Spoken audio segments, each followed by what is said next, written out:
My most embarrassing experience was when I started attending primary school 5 years ago. When I was in kindergarten, I made many friends.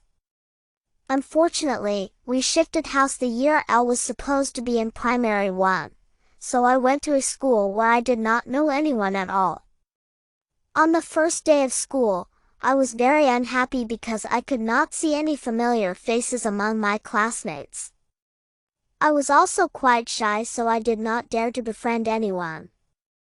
To make matters worse, my teacher seemed very fierce and bad-tempered. My first day in primary school did not start well.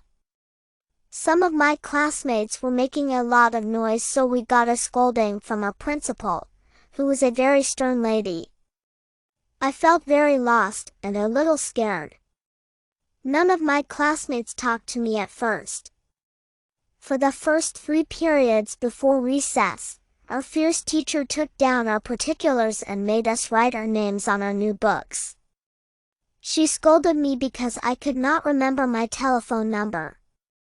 I felt really embarrassed and scared. I suddenly had the urge to go to the toilet during the period before recess.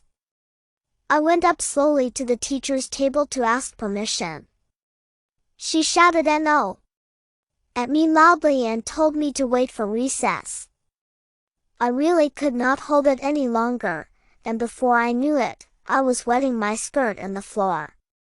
My classmates looked on in horror and some of them were giggling away. I burst into tears.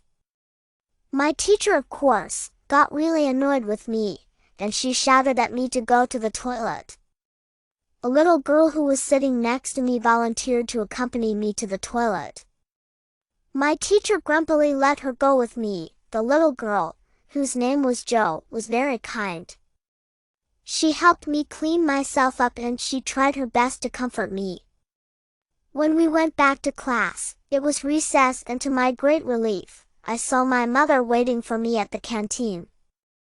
I introduced Jo to my mother and told my mother what happened.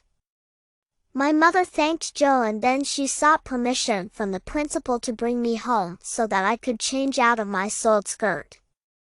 The principal said I could have the rest of the morning off. The next day, when we went to class, we were surprised to see a new teacher, Miss SNG. She was very nice and so much kinder than the teacher we had the day before. Miss SNG continued to teach us until we were in primary 3 and she is still one of my favorite teachers. Jo became my best friend, and we are still best friends, even though we are in different classes now. My first day in primary 1 has always remained both embarrassing and memorable to me because it was the first time in my young life that I felt so embarrassed. It was also the day that my wonderful friendship with Jo started, and I hope we will be good friends always.